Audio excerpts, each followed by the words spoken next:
Okay. Oops. Good evening. It's 6:30, and I want to welcome you to tonight's Columbus, Wisconsin City Council meeting. It's Tuesday, January 17th, 2023, and our city clerk, Pat Gable, will now take the roll. Albright? Present. Arnold? Present. Gray. Present. Motive.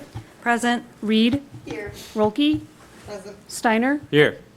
So we're all here, and if you are able, please stand for the Pledge of Allegiance.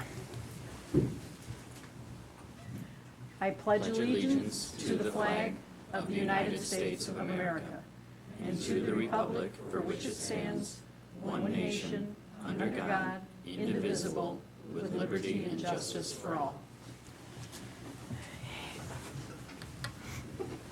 Tonight's meeting has been noticed in accordance with state statutes and local ordinances, and I am now looking for a motion to approve tonight's agenda. Alder Rolke will move to approve tonight's agenda. Alder Gray seconds. It's been moved and seconded that we approve tonight's agenda. Is there any discussion? All those in favor say aye. Aye. Anybody opposed? Okay, nobody wants to, did anyone who came in late want to talk? Too late to sign up? Nobody? Okay. In that case, we are going to move on to the presentation of a special award tonight. And it's 20 years for Officer Schultz, and we will have Chief Weiner say a few words. He's trying to hide. It's not going to work. He practiced his speech all day, so hopefully it's a pretty good one. Matt Schultz has been with our department. It was late December 23rd, that he's been here 20 years, which is, in this day and age, a milestone to be with one department. Lieutenant Wattoon has been here 24 years. Next month, I'll be here 15. And after that, well, Kellytown next year will be here 20. But after that, we go down to a couple of years here or there with the last of our staff. So I thought it was appropriate that he be recognized. Officer Schultz has had a lot of roles in our department. He's currently a firearms instructor, a rifle instructor. He was the department's humane officer, went to some special training for that. He's been to some training recently for peer counseling. He's one of the bicycle officers you'll see in the summer or out on the 4th of July. Pedaling it up when it's nice and warm out, and pretty much has always been willing to do anything we ask him to do. He's made Columbus his home with his family for quite some time, and he's an asset to our department, and I just thought it was very fitting. I mean, we need to recognize our employees. They are our most valuable asset to any city department, and we got him a couple of things in recognition of it. I also want to recognize Larry Olson in the back. Chair of the Columbus Police and Fire Commission, here representing them for his years of service, and I appreciate you coming tonight, Commissioner. With that, Matt, a couple of words you want to say about your time here? Do we have that picture? Kyle also has a visual aid to show, and it doesn't show that well there, but that was Matt being sworn in 20 years ago by then City Clerk Ann Donahue, and it's from a yellowing copy of the Columbus Journal, but he looks like, in this old guy's opinion, that he's 12 years old in this picture. But Erica happened to be going through, found an old folder today of old news articles and stuff like that, and just happened to come across that. So I couldn't overlook using that for part of tonight. So we bought him two different things. One thing I wanted to present him with was a plaque that says 20 years of service, Officer Matthew Schultz, in sincere gratitude for your dedicated services to the citizens of Columbus and the Columbus Police Department. 12/23 of 22 is when it was dated. So we'll be presenting him with this. And then we also got him something else. So congratulations. Thank you, sir. Let me grab the other thing quick, and then I will be done. He can put that on his desk or wherever he chooses to. And we also bought him something that I thought was unique, laser engraved, that he can hang on the wall at home. Which is a badge. Wow. Oh, that's cool. With his name and his badge number engraved on it. Very cool. So, again, we certainly want to recognize our employees for their contributions, and Matt has made many to both the department and the community. Not only is he an officer, but he's a member of some of the civic and sports organizations in the community on the boards and stuff. So he carries a lot of different roles in the community. So wanted to present this to him. You want to grab a couple of pictures quick? And then I'll be done. You have some already? Yeah. Here, let's just leave that up It won't fit on my moped.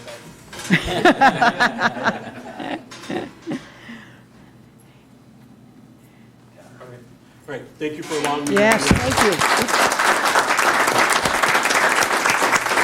that. And next year, I'll be back with another one for Officer Collins, so thank you again for allowing me. Thank you. And thank you, Officer Schultz. I think you look just the same as you did in that old picture. Okay, now we're moving on to the consent agenda. So I am looking for a motion to approve tonight's consent agenda. Alder Motif will make a motion to approve tonight's consent agenda. Alder Rolke will second. It's been moved and seconded that we approve tonight's consent agenda. Is there any discussion? All those in favor say aye. Aye. Anybody opposed? Okay, so now we are going to move on to new business. And the first item under new business is resolution, whoops, hang on. I'm in the wrong spot here. Resolution 1-23 to appoint tabulators, something that we heard about at our last meeting. I think Kyle did a nice job of explaining the reason behind this resolution. And unless anyone has any questions about it, it's a resolution to authorize the city clerk to select and employ tabulators for elections. If no one has any questions, then I am looking for a motion to approve it. Alder Gray moves to approve Resolution 1-23, a resolution to authorize the city clerk to select and employ tabulators for elections. Alder Rolke will second. So it's been moved and seconded that we approve Resolution 1-23 to appoint tabulators. Is there any discussion? All those in favor, please say aye. Aye. Anybody opposed? Okay, now we are moving on to, actually, items 2, 3, and 4 are all have to do with ordinance 781-23, which is an ordinance to create section 114-28.3 of the City Code of Ordinances concerning the renewal of conditional use permits. And I'm just going to read you a little description of what we're going to be talking about here. Several conditional use permits have been issued with a condition that requires them to come back to the Plan Commission within 1 year of receiving final City Council approval for a review. While that condition is acceptable, the ordinance does not have a process or procedure in place for such a periodic review. Absent additional language, applicants would need to go through a full conditional use process each year or each time they need to have their conditional use permit reviewed. The attached ordinance establishes a process for those required reviews or renewals that will allow the Plan Commission to review these with or without a new public hearing, and will allow the Plan Commission to recommend modifications to the CUP for City Council approval, and if adopted, staff will propose a fee for this type of application during the fee schedule review. So I've actually just kind of read it to you, but what we are going to do under number 2 is to consider and take action to suspend the rules for the ordinance that I just read, Ordinance 781-23, an ordinance to create Section 114-283 of the City Code of Ordinances concerning renewal of conditional use permits. So the first thing we're going to do is, the first motion I'm looking for is to suspend the rules. I can make that motion. I'd make a motion to suspend the rules for ordinance 781-23, an ordinance to create section 114-283 of City Code ordinances concerning renewal of conditional use permits. Alder Motif will second that. So it has been moved and seconded that we take action to suspend the rules for ordinance 781-23. Is there any discussion? All those in favor, please say aye. Aye. Aye. Anyone opposed? Okay, so the next item under number 3 is to consider and take action to waive the required readings for ordinance 781-23. I actually may have just done all the reading, but maybe not. Anyway, this motion would be to waive the required reading. So I'm looking for a motion. Alder Steiner will make a motion to waive the reading for ordinance 781-23. Alder Gray seconds. So it has been moved and seconded that we waive the required readings for ordinance 781-23. Is there any discussion? All those in favor say aye. Aye. Aye. Anybody opposed? Okay, now we move on to number 4, which is to consider and take action to adopt ordinance 781-23, to an ordinance to create section 114-283 of the City Code of Ordinances concerning renewal of conditional use permits. So I am looking for a motion to adopt the ordinance. Alder Rolke moves to adopt ordinance 781-23, an ordinance to create section 114-283 of the City Code of Ordinances concerning renewal of conditional use permits. Gray seconds. So it's been moved and seconded that we adopt the ordinance as specified. Is there any discussion? All those in favor say aye. Aye. Anybody opposed? Okay. So that motion passes, and now we are going to move on to claims. I am looking for a motion to approve the claims in the amount of $2,553,342.50. Alder Gray moves to approve the claims in the amount of $2,553,342.50. Alder Motif will second. So it's been moved and seconded that we approve the claims in the amount specified, is there any discussion? Okay, we'll do a roll call on this then. Gray, Aye. Motif, Aye. Reed, Aye. Rolke, Aye. Steiner, Aye. Albright. Aye. Motion carries. All right, and now we're down to the report of city officers, and the city administrator will go first. All right, thank you. Just a few quick items. Tomorrow, we're keeping an eye on a winter storm. We'll evaluate the forecast tomorrow, but again, if the National Weather Service forecasts more than 3 inches of snow in 24 hours, the ordinance requires that a snow emergency be called. So stay tuned for details on our website, Facebook, cable, and look for the notification signs. And that will restrict parking then throughout the city until it's rescinded. So on the completely opposite end, early bird aquatic center memberships are available now. So thinking towards the warmer months when we don't restrict parking for snow, those are currently on sale, and you can go through the MyRec account to do your online registration, and you can purchase them at City Hall or at the Rec Department. And then if you have any questions, call Amy Jo. Okay, thank you so much. It is a quiet, reflective time of year when we long for earlier sunrises and warmer temperatures, and we only have to wait probably 3 or 4 months for that to happen here, if we're lucky. So with that in mind, I'm pleased to announce that a group of residents met at tea time last week to talk about restarting the annual Columbus area garden tour. So thinking about flowers always cheers me up. The last time it was held in Columbus was in 2017, and Scott and Tracy Rose, and Scott's mom, Helen Rose, and Robin Salzwedel, who owns the Secret Garden, and Helen Klock and I met to talk about getting this event going again in Columbus. It was very popular.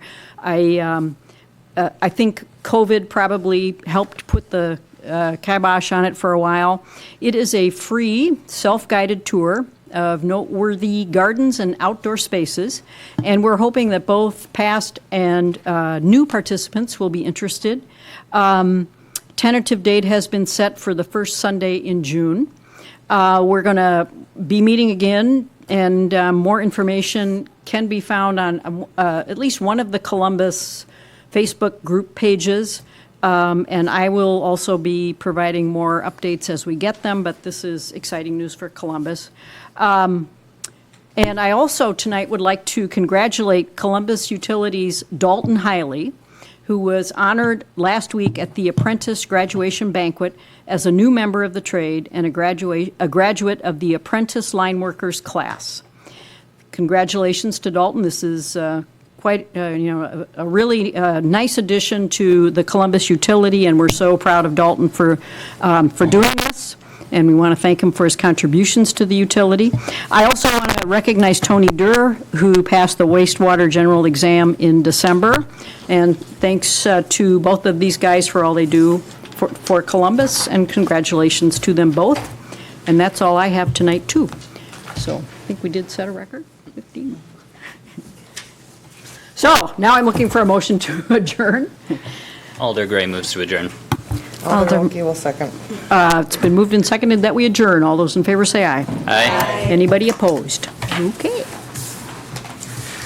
Good evening, everyone. Since it was quite a quick meeting, only 15 minutes, is everyone okay going straight into the committee of the whole? All right. Then I have 6:45, and today is Tuesday, January 17th. I'd like to welcome everyone to the Columbus Common Council Committee of the Whole. With that, if our clerk, Pat Gable, could take a roll call. Albright, Here. Arnold, Present. Gray, Present? Motive, Present. Reed. Here. Rolke, Present. Steiner. Here. Thank you. This meeting was, of course, properly noticed, so next up on the agenda is to approve the agenda. If I have no alterations or discussion, I'll take a motion. Alder Motive will make a motion to approve the agenda. Alder Wilkie will second. I have a motion from Alder Motive and a second from Alder Rolke. All in favor? Aye. Any opposed? All right. Then next up is citizen comments. Was there anyone here that wished to speak that didn't get a chance to sign up? Seeing none, then moving right along. Item number 5 are department reports. In your packet, you'll see reports from the DPW, the fire, library, Lifestar, police department, the treasurer, and the wastewater treatment. Any questions or concerns? No? All right. Then item number 6 is the discussion of the Columbia County solid waste contract. So there's a couple things, and I'll let Kyle start this one out with a few concerns on the contract from Columbia County. And then we also have Joe Spare here tonight to discuss a possible contract with Pelletieri. Go ahead, All Kyle. right, a couple quick items. I did have another company get back to me, and they are preparing another submittal either late this week or the beginning of next week. So I will have that coming up soon. Concerning the Columbia County contract, I didn't have a chance to get back with the attorney's comments to Columbia County, but there's just a small typo where they're using town versus city. That's simple. In Section 5, the fuel surcharge language has returned.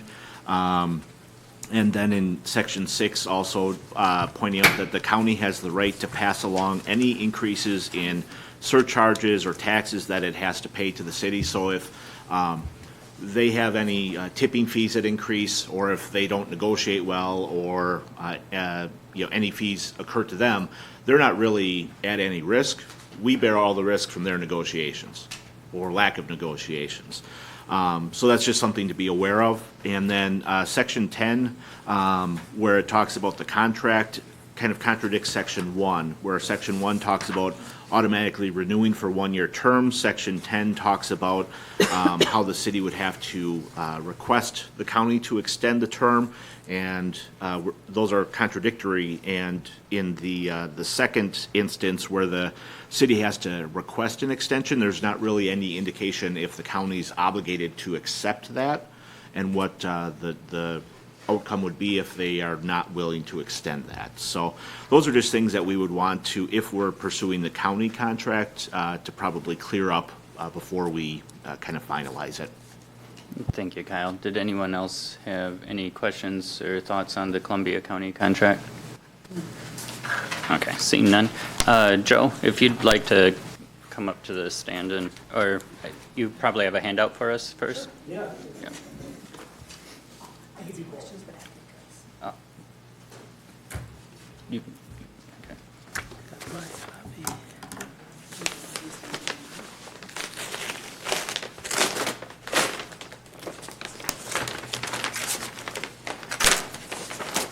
Just rip right into it like a Christmas present.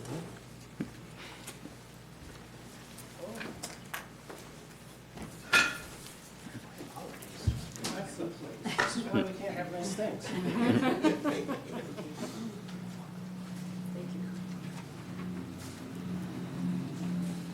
Thank you much. Thank you.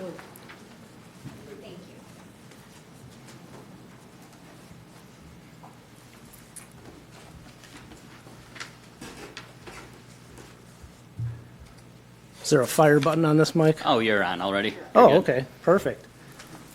Oh, clean up my mess. Sorry for barging in here like a moose. Thank you for having me, first and foremost. My name is Joe Spare. I'm the Municipal Account Executive with Pelletary Waste Systems. I've been kind of keeping an eye on some of your meetings and heard there's some, questions in regards to your current contract. I reached out last year and we were thinking about, seeing if you guys were going to go out to bid. So learned that you were trying to solicit some pricing.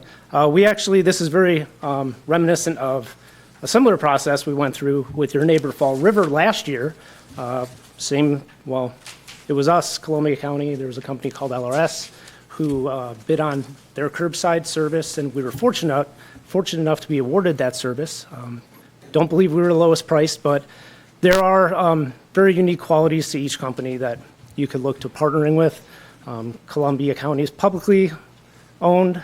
We are a privately held, genuine, family-owned and operated company right here in Madison, Wisconsin, with ownerships, with boots on the ground. We have been in the Madison area for 80 years, 44 under current ownership. Our owners are in the office every day, very involved. We own and operate our very own recycling facility right here in Southeast Madison as well. We offer an expanded list of recyclables above and beyond what's required by the DNR. Bagged shredded paper, things you wouldn't even think of that you could throw in your single stream. Metal appliances, pots and pans, small metal fixtures. Recently, about within the last year, hot and cold paper cups, which a lot of people probably assumed were recyclable before, but they weren't. We implemented the technology to be able to capture those paper cups, and that's more landfill diversion. There's a number of things that is not required by the DNR that we do accept at our facility. We are very focused on sustainability. Love that you guys offer weekly recycling. We are finding that communities are adopting that model more and more. City of Sun Prairie, which is also one of our customers, did increase to that as of January of this year, which we think is great. The more things we can keep out of the landfill, the better. So we were happy to provide a proposal, and I encourage you to definitely dive into it. There's a lot of information, a lot of content, nothing you're going to review tonight and be like, oh, decision's made, easy peasy. We are very detailed in our responses because we try to be very transparent on what you could expect. We are committed to our price model. We offer 5 and 10-year options. You will notice there's 2 options because there's always a question of whether or not a hauler is going to want to go through the work of taking their carts away. If you do transition services to us or to another hauler, they may very well say, your carts are in good shape, we don't need them, feel free to keep them. With some benefits of partnering with a privately held company like Pelletary Waste Systems is we pay property taxes for having carts in your community. If you were to keep your carts, we would write in the contract that you would transfer ownership of the carts to us and that we would pay a set amount. I mean, we've had a municipality say $1 because there's got to be a transaction, right? So we pay property taxes on those. Other benefits that you may want to consider when looking at our proposal, dealing with a privately held company like us, you would then be able to qualify for recycling grants through the Wisconsin DNR. All you would have to do is partner with them and qualify they call them responsible units. And depending on number of responsible units, that's money that goes back to the city that I don't believe is currently going back in the city. I think Columbia County is benefiting from that grant, whereas if you transitioned haulers, whether it be us or something, that's something that you would benefit from. So happy to stick around, answer any questions if you saw anything that jumped out, but would really encourage you, hopefully, to take some time, look at our proposal. Feel free to call. Village Fall River's right next door. We've got a nice list of compliments from their staff and from their village board president. Feel free to ask them how their experience has been. I would think that we'd have some glowing reviews. We do have 100% retention rate with the communities that we have serviced. Some of them we've been servicing over 2 decades and continue to do so. So try to keep everybody happy and be a good partner. thank you for the opportunity. Thank you so much, Joe. And there is a lot of good information in there. I know a lot of we just got this today because it was rushed, and I really appreciate you getting it to us so quickly. But there are a few positives that I see with Pelletier as opposed to Columbia County. One of the mains is, of course, they are less expensive than Columbia County if you look at the rate charts. The second is that they do recycle more than Columbia County does, and third, the potentiality of receiving grants, which we cannot currently with Columbia County. So even though they're cheaper on the initial paper, it could save even additional funds in the future that are unseen currently. Any thoughts or comments from council? Any questions for Joe while he's here with us tonight? Go ahead, Trina. Yeah, no, not a question, just looking at the rates. So it looks like Columbia County is a little cheaper than Pelletier. How do you figure? I'm adding the trash plus recycling on Pelletier. Yeah, for 2024, Columbia County is 1509 and Pelletier is 1435. For 2025, Columbia County is 1555, Pelletier is 1475. For 2026, Columbia County is 1612, Pelletier is 1515, and 2027, it is 1661 versus 1555, and Columbia County doesn't have a 2028 rate, but Pelletier is at 1595. Okay, on the page I'm looking at for the, 5-year schedule, I'm looking at $10 trash plus $6.35 recycling. Does that depend on ownership of the carts? No, that is an annual fee, or if they're collecting it monthly, we would be paying an annual fee, correctly? Because I thought there was two different rate Go structures. ahead, Joe. I'm confused. Yes, President Gray, you are looking at if you were to retain ownership of the carts, these are all monthly rates per unit. So the table you're looking at is correct, but that is using the carts currently in place in Columbus. Whereas your, Councilmember Reed, I'm sorry, I don't have names memorized, I got to cheat. You were looking at if we were to invest and provide new Pelletier carts, then that would be the rates. I'll stay up here in case anything else comes up. That makes sense. If residents want new carts, they can order it and pay for it themselves? So if you guys were to keep ownership of the carts, we would replace them when they become end of life, or if they're damaged during operation, or even not during operation, if they're just damaged beyond repair where we can't fix an axle or wheel or a lid or something like that. That's similar to what we've done in other municipalities who kept their carts, because there's no sense in getting carts that are still usable. It's a good sustainability measure to keep those in place, and we're not too proud to service carts that don't have our name on them. But they always do have, the only difference would be they would be a Pelletier brown trash or a Pelletier blue recycling cart with the Pelletier logo on it. So anything that we would roll out new to anybody, whether it be new construction or replacement, wouldn't necessarily match the carts that they did have, which isn't a huge deal. Right. Yeah.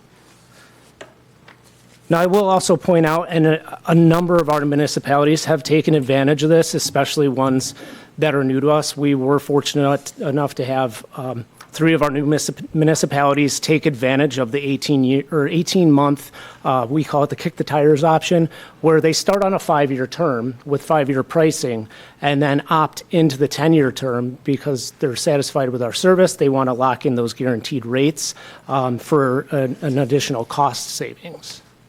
So. Thank you. Trina? Oh, I need to ask, what size carts do we have currently? They're probably the same 95. I would assume that's a pretty standard size. It's pretty standard. 95 and 65 are the 2 most common. Yeah, I think you guys do have 95. Yeah. Yep. And Kyle, do you know if we have ownership of those or if they belong to Columbia County? I'm not sure that we own those. The contract is kind of silent on that. So I don't know historically if anyone recalls how the original contract was rolled out. But that's something I think we would have to try to identify going back to Right. the original contract. And then look at, what is the cost of either buying them out of the containers or purchasing new Versus- containers. Right. So, and being as this is, kind of information that is extensive and late to the party. Right. And we know there's more information coming. I think it probably is good to lay them all out and try to get as much comparison as we can. Right, for sure. Anybody else have any questions for Joe? Awesome, thank you so much, Joe. Thank you. And so, the main thing is how we want to proceed. I would be inclined to move this to the next committee of the whole again, so that we can review both Columbia County, this contract, and potentially LRS as well. Yeah, move it to the next committee of the whole. All right. So we will table this until our next meeting at the committee of the whole. Thank you so much for coming, Joe. Thank you for having me. Appreciate it. Then item number 8 is to review the Plan Commission recommendation for the CSM for the Quick Trip parcels. Let's see. Or I skipped number 7, sorry. To review the plan for the conditional use permit for the Quick Trip parcel. So this is for them to add a car wash. This has nothing to do with anything else but the car wash, as long as everyone understands that. Any questions, comments, or concerns? I think it's great. It's a good addition to the community, and it's a good addition to Quick Trip. It's, always a busy situation, but we only have the one car wash, so I think it's going to be awesome. Thank you, Alder Steiner. Alder Reed? Yeah, I think it's a useful addition. I still need just a little bit of convincing that it won't be a bit too tight for the area, but in general, I think it's a good idea. Thank you, Alder Reed. Any other thoughts or comments? I think it's a fabulous addition. I'm looking forward to this. All right, then is everyone okay with moving this to the next regular meeting for approval? Yeah. Okay, perfect. Then next up on the agenda is item number 8, which is to review the CSM for Quick Trip. So in your packet, you will have, let me get to the right spot. So this is just approving the certified survey map for Quick Trip because they're combining the two lots. So Quick Trip is purchasing the lot behind them, between them and Pick and Save. So this would combine both lots into one, is all this is about. Any questions, comments, concerns on that? I mean, totally makes sense because that's what's going to get a much nicer, newer Quick Trip along with everything else. Is everyone okay with moving this to the next regular meeting? Yes. All right, perfect.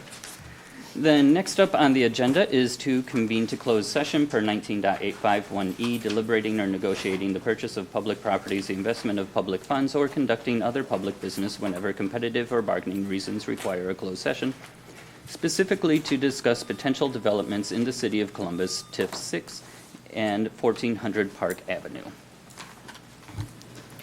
Alder Motif will make a motion to convene to close session per 19.851E. Alder Rolke will second. I have a motion from Alder Motif and a second from Alder Rolke. If Pat, if you could take a roll call for us, please. Arnold? Aye. Gray? Aye. Motif? Aye. Reed? Aye. Rolke? Aye. Steiner? Aye. Albright? Aye. Motion carries. Thank you very much. All right, we will not be reconvening to the air tonight, so thank you everyone for coming. Have a great night.